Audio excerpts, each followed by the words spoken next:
जय मसीह की। मेरा नाम है पास्टर राजेश केदारी। सबका इस वीडियो में स्वागत हो। यीशु मसीह आपको आपके फैमिली को आशीष करे और सुरक्षित रखे।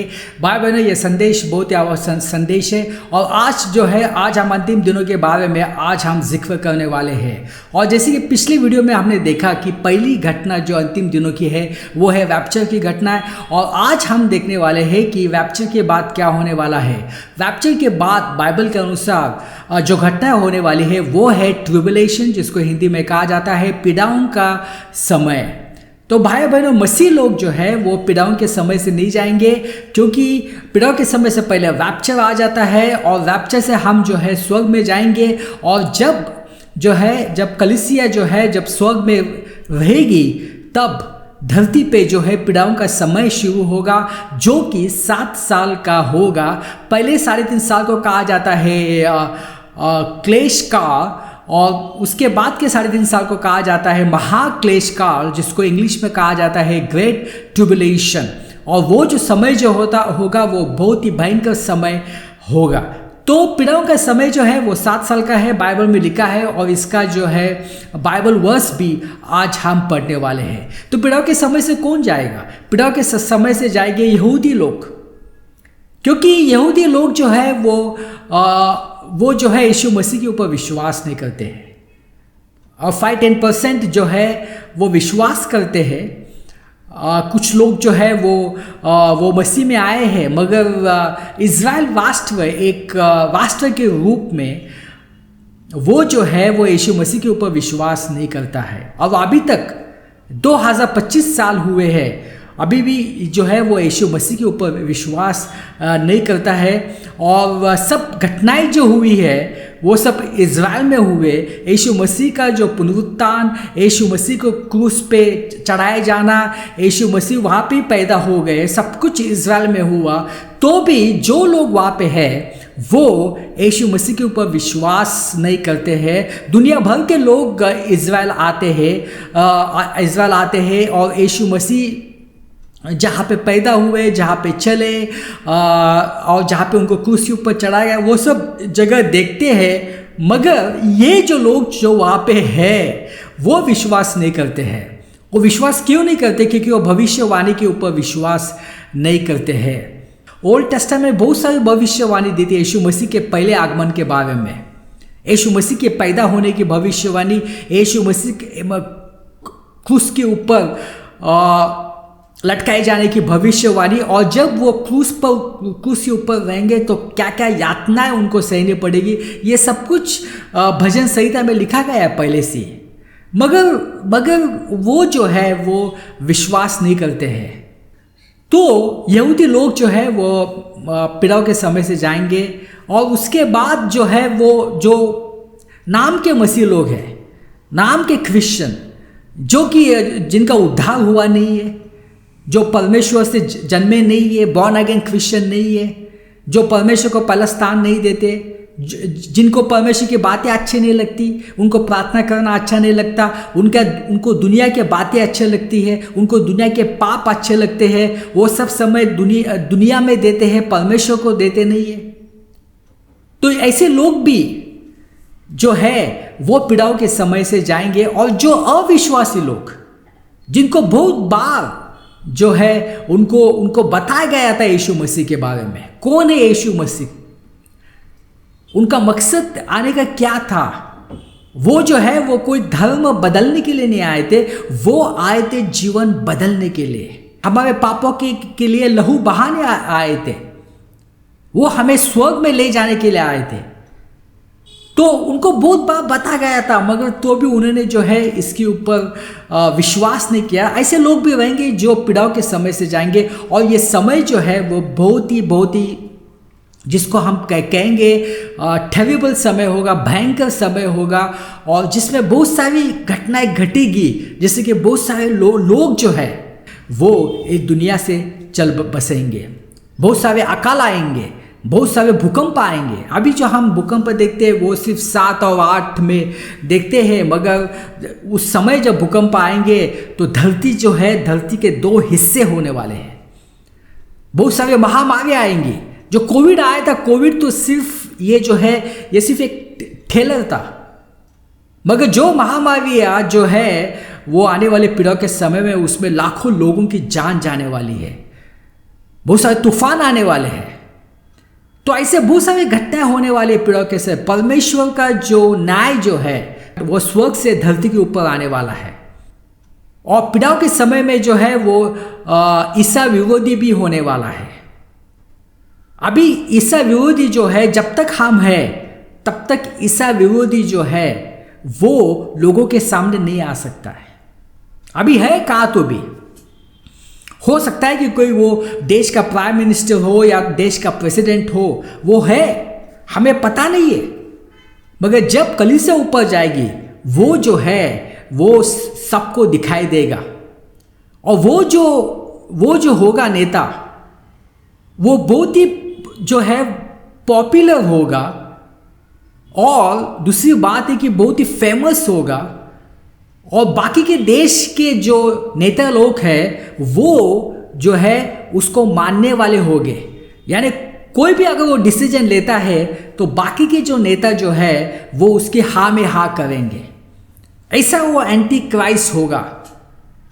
तो अभी वो जो दिखाई देगा जो है वो जब हम ऊपर जाएंगे, ईसा विरोधी जो है वो प्रकट होगा लोगों के सामने। वो है कहा तो भी, मगर सबको पता चलेगा तभी। और उसके बाद अलग अलग जो मार्क ऑफ द बीस्ट, ऐसी जो सब घटनाएं जो पीड़ाओं के समय होने वाली है, तो मसीह लोग जो है वो इस ईसा विरोधी का सामना नहीं करना पड़ेगा। और जो मार्क ऑफ द बीस्ट है और परमेश्वर का जो न्याय जो है जो स्वर्ग से धरती के ऊपर आएगा, वो भी मसीह लोगों को वो झेलना नहीं पड़ेगा। उसके पहले जो है हमारा रैप्चर हो जाएगा। जैसा लॉट ऑफ उसकी फैमिली जब वो सोदोम और गमोरा में थी तब तक उस शहर की तबाही नहीं हुई। जब वो वहाँ से बाहर निकले तब तबाही हो गई। तो जब हम इस धरती से ऊपर जाएंगे तब इस धरती के ऊपर तबाही होगी।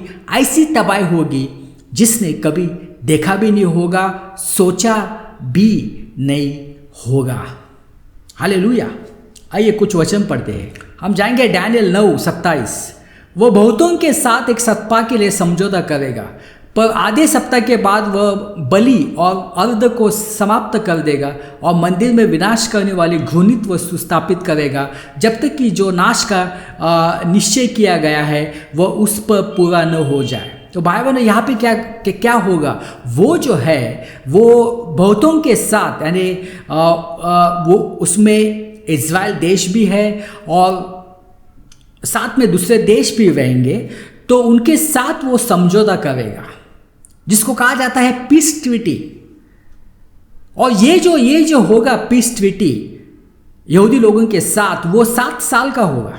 यहाँ पे लिखा है 1 सप्ताह। तो अभी एक सिंबॉलिक है, 1 सप्ताह में 7 दिन होते हैं, 1 दिन का मतलब है 1 साल। तो 7 साल का ये जो है ये एक समझौता होगा। अभी ये जो ईसा विरोधी जो है वो यहूदियों को, इज़राइल को बेवकूफ़ बनाएगा। वो कहेगा कि मैं आपको शांति दूंगा। अभी इज़राइल को आज क्या चाहिए? इज़राइल को आज शांति चाहिए। वहाँ पे शांति है ही नहीं है। अभी उनको मालूम नहीं कि वहाँ पे शांति क्यों नहीं है, क्योंकि उन्होंने शांति का जो राजा था उसको उन्होंने ठुकराया। यीशु मसीह आए थे इज़राइल में 2025 साल पहले, वहाँ भी पैदा हुए, मगर उन्होंने यीशु मसीह को जो है स्वीकार नहीं किया। जो शांति का जो राजकुमार है उसको स्वीकार नहीं किया। तो यदि इसलिए इज़राइल में अभी तक शांति नहीं है। तो इज़राइल को अभी क्या चाहिए? शांति चाहिए। तो वो जो है वो इस ईसा विरोधी की बातों में आएंगे। उनको लगेगा यही मसीहा है जिसका हम इंतज़ार कर रहे हैं, ये हमारे बारे में सोचता है, ये हमसे बहुत प्यार करता है, वो इज़राइल से बहुत प्यार करता है। तो इसलिए वो जो है समझौता के ऊपर जो है वो हस्ताक्षर कर देंगे और उनको लगेगा कि अभी जो भविष्य जो है में शांति हो जाएगी। और यहाँ पे लिखा है कि बलि और अर्ध को समाप्त कर देगा। अभी आपको मालूम होना चाहिए कि अभी इज़राइल में जो है वो मंदिर नहीं है, मगर जब पीड़ाओं का समय शुरू होगा तो वहाँ पे मंदिर होगा पहले 1 साल में। अभी मंदिर के लिए जो भी बातों की आवश्यकता है वो सब अभी जोरों से चल रही है। हाई प्रीस्ट का नियुक्ति हो चुका है। और बहुत से अलग अलग जो सामान लगता है मंदिर के लिए उसका भी इंतज़ाम हो चुका है। तो कभी भी जो है ये मंदिर बनना शुरू हो सकता है। और जब मंदिर बनेगा तो अर्थात बलि चढ़ाना और अर्ध को ये करना ये सब शुरू हो जाएगा, जैसे कि पुराने नियम में होता था। मगर 3.5 साल तक ये चालू रहेगा। 3.5 साल के बाद ये जो ईसा विरोधी है, एंटी क्राइस्ट है, उसको बंद कर देगा। अभी वो अपना असली चेहरा बताएगा। अभी जो है वो अंदर का जो उसका जो मकसद है वो बाहर आने वाला है। उसका मकसद है कि ये जो इज़राइल राष्ट्र को नाश करना। उसका मकसद है कि यहूदी लोगों को जो है इज़राइल मार के इज़राइल से भगाना, या यहूदी लोगों को मार डालना, जैसा हिटलर था। उसका मकसद क्या था? उसका मकसद यही था, वो ये जो यहूदी लोगों से वो नफरत करता था। उसका मकसद था कि ये इज़राइल लोग धरती पे नहीं दिखाई देना चाहिए। तो यही मकसद जो है वो एंटी क्राइस्ट से होगा कि ये जो यहूदी लोग हैं वो धरती पे दिखाई देने नहीं चाहिए। तो वो क्या करेगा? वो जो है वो एक मूर्ति बनाएगा, उसकी मूर्ति बनाएगा, और वो कहेगा सबको कि अभी आप जो है इस मूर्ति की पूजा करना, यानी अभी मैं भगवान हूँ, मैं परमेश्वर हूँ, आप मेरी उपासना करना। और वो जो है वो यहूदियों के पीछे लगेगा। तो ये सब कुछ जो है ये पीड़ाओं के समय में होने वाला है। दूसरा हम पढ़ेंगे 2 थिस्सलुनीसियों अध्याय 2:3-4। कोई तुम्हें किसी भी प्रकार के धोखा न दे, क्योंकि वह दिन तब तक नहीं आएगा जब तक कि पहले अधर्म का मनुष्य, विनाश का पुरुष प्रकट न हो। अधर्म का मनुष्य का मतलब क्या है? वो है एंटी क्राइस्ट, ईसा विरोधी। और विनाश का पुत्र वो भी ईसा विरोधी है। उसको कहा जाता है विनाश का पुत्र, अधर्म का मनुष्य। और आपको मालूम है कि जो जुडास था बाइबल में, जिसने यीशु मसीह को जो है वो पैसे के वजह से फंसाया और उसको जो है वो रोमन सरकार के अधीन कर दिया, जो यीशु मसीह का जो चेला था उसको भी बाइबल कहती कि वो विनाश का पुत्र है। तो बाइबल में ये सब कुछ जो है ये सब पीड़ाओं के समय होने वाला है। और सबसे बड़ी बात यह है कि परमेश्वर का जो न्याय जो है तो वो स्वर्ग से धरती पे आने वाला है। और यहाँ पे लिखा है वो हर उस वस्तु का विरोध करेगा जो ईश्वर कहलाती है, और वो परमेश्वर के मंदिर में बैठकर स्वयं को ईश्वर घोषित करेगा। वो क्या करेगा? वो स्वयं को ईश्वर घोषित करेगा। वो कहेगा सबसे, मैं ईश्वर हूँ अभी। ये उसका एजेंडा रहेगा। मगर पहले ये जो एजेंडा है वो यहूदी लोगों को पता नहीं चला, वो फंस गए। उनको लगा कि ये अपना मसीहा है जो आने वाला है, जिसकी भविष्यवाणी की गई थी। वो यीशु मसीह आए थे 2025 साल पहले, मगर उन्होंने विश्वास नहीं किया। मगर ये लोग जो है वो ईसा विरोधी के ऊपर विश्वास करेंगे और उनका जीना जो है वो मुश्किल हो जाएंगे। हालेलुया। आइए हम प्रार्थना करते। पिता परमेश्वर, धन्यवाद देते हैं समय के लिए। ये सब प्रार्थना यीशु मसीह के नाम से करता हूँ, आमेन।